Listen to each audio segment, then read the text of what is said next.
Baik, Assalamualaikum warahmatullahi wabarakatuh. Selamat pagi anak-anak. Bertemu lagi dengan mata pelajaran Bahasa Indonesia kelas 12. Materi kita hari ini yaitu kompetensi dasar 3.2, menganalisis kebahasaan cerita atau novel sejarah.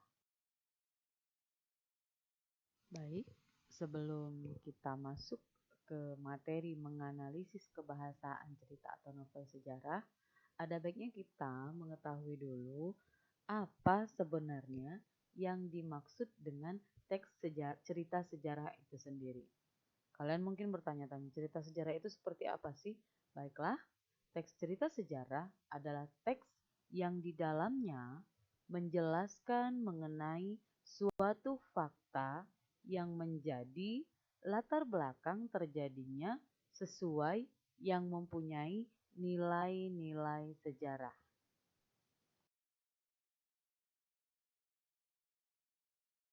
Nah, ciri-ciri teks sejarah itu sendiri yaitu ada 5. Yang pertama, disajikan secara kronologis atau urutan peristiwa atau urutan kejadiannya yang runtut atau tidak berulang-ulang. Nah, yang kedua yaitu membentuk bentuk teks itu sendiri berupa cerita ulang atau rekon kalau dalam bahasa Inggrisnya.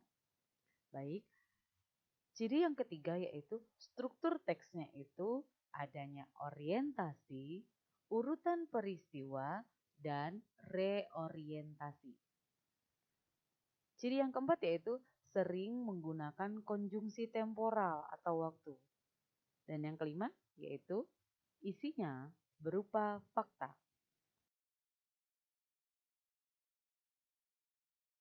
Berdasarkan ciri teks sejarah tadi, ada struktur teks cerita sejarah yang lengkap, tadi yaitu adanya orientasi, urutan peristiwa, dan reorientasi. Orientasi adalah bagian pembukaan atau bagian pengenalan, atau sering kalau dalam drama itu disebut prolog. Nah, untuk yang kedua, strukturnya yang kedua yaitu adalah adanya urutan peristiwa kejadian. Bagian rekaman peristiwa sejarah umumnya dijelaskan dalam urutan kronologis waktu. Oke. Dan struktur yang ketiga adalah reorientasi. Bagian ini berisi komentar tentang suatu kejadian sejarah yang diceritakan sebelumnya. Baik. Kembali ke materi utama kita yaitu kaidah kebahasaan dari teks cerita sejarah itu sendiri, yaitu ditandai dengan adanya satu, pronomina atau kata ganti yang sudah pernah kita bahas dulu di kelas 10, mungkin juga pernah dibahas juga di kelas 11. Yang kedua yaitu penggunaan kata-kata yang menunjukkan kejadian atau peristiwa atau kronologi. Nah, yang ketiga yaitu adanya kata-kata kerja verba material. Nanti akan kita jelaskan berikutnya. Yaitu, dan yang keempat, kaidah kebahasaan yang keempat yaitu konjungsi atau kata penghubung temporal waktu ya. Dan yang kelima yaitu kata majemuk.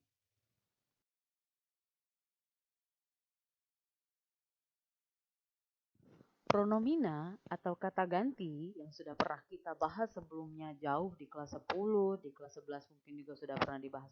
Pronomina atau kata ganti merupakan kata yang digunakan untuk menggantikan kata benda atau menamai seseorang atau sesuatu secara tidak langsung. Di sini Ibu hanya menjelaskan sepintas, kata ganti itu ada kata ganti orang pertama, ada kata ganti orang kedua, dan ada kata ganti orang ketiga. Kata ganti orang pertama tunggal dan jamak, ada tunggal dan ada jamak. Kata ganti orang itu ada 3, ada tunggal dan ada jamak setiap kata gantinya.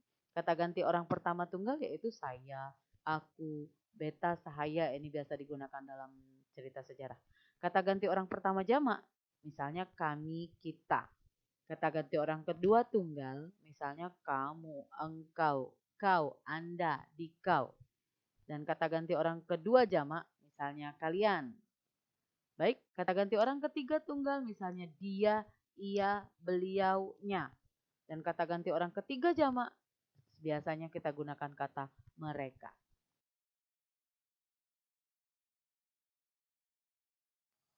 Verba material adalah kata yang digunakan untuk menunjukkan suatu aktivitas yang menggunakan fisik dalam melakukannya. Misalnya, membaca, melempar, mendorong, dan lain sebagainya. Artinya, verba material itu adalah verba atau kata kerja yang biasanya menunjukkan suatu aktivitas yang menggunakan fisik.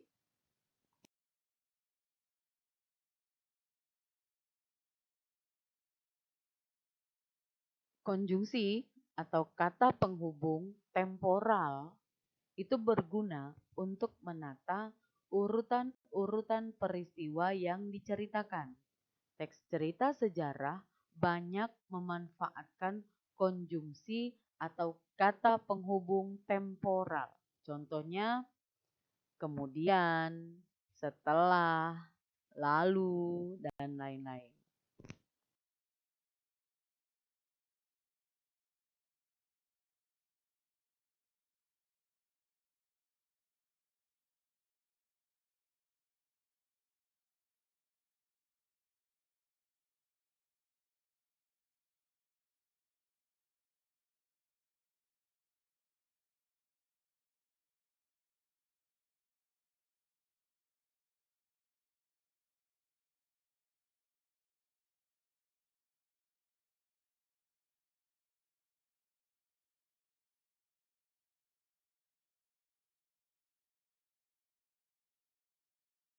Baik, di dalam cerita sejarah itu ada dua jenis sejarah, sejarah fiksi dan non-fiksi.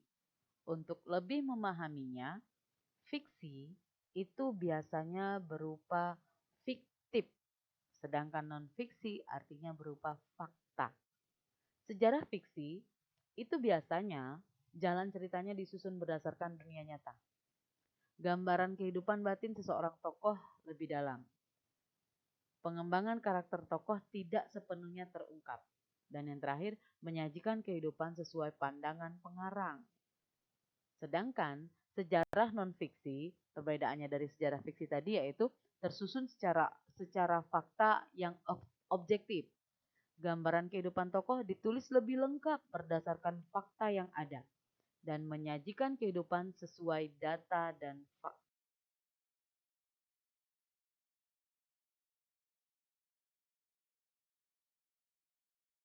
Kembali ke jenis-jenis teks sejarah, tadi ada dua jenis teks sejarah yaitu sejarah fiksi dan sejarah non-fiksi.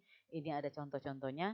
Sejarah fiksi yang tadi adalah sejarah yang fiktif atau yang tidak nyata, itu biasanya ada pada novel, cerpen, legenda, roman. Oke, perbedaannya mungkin kalian akan lebih paham. Kalau novel itu adalah karya fiksi prosa yang ditulis secara naratif, umumnya dalam bentuk cerita. Penulisnya disebut novelis. Sedangkan cerpen adalah cerita pendek berbentuk prosa naratif fiktif juga, cenderung padat dan langsung pada tujuannya dibandingkan dengan karya fiksi lainnya yang umumnya lumayan panjang apalagi dibanding novel tadi. Sedangkan legenda adalah cerita prosa rakyat yang dianggap oleh sebagian orang merupakan sesuatu yang benar-benar terjadi. Itu legenda. Hanya saja kita tidak tahu siapa pengarangnya. Sedangkan roman adalah jenis karya sastra yang berbentuk prosa yang melukiskan perbuatan pelakunya menurut watak dan jiwa masing-masing. Roman bisa juga disebut kisah percintaan.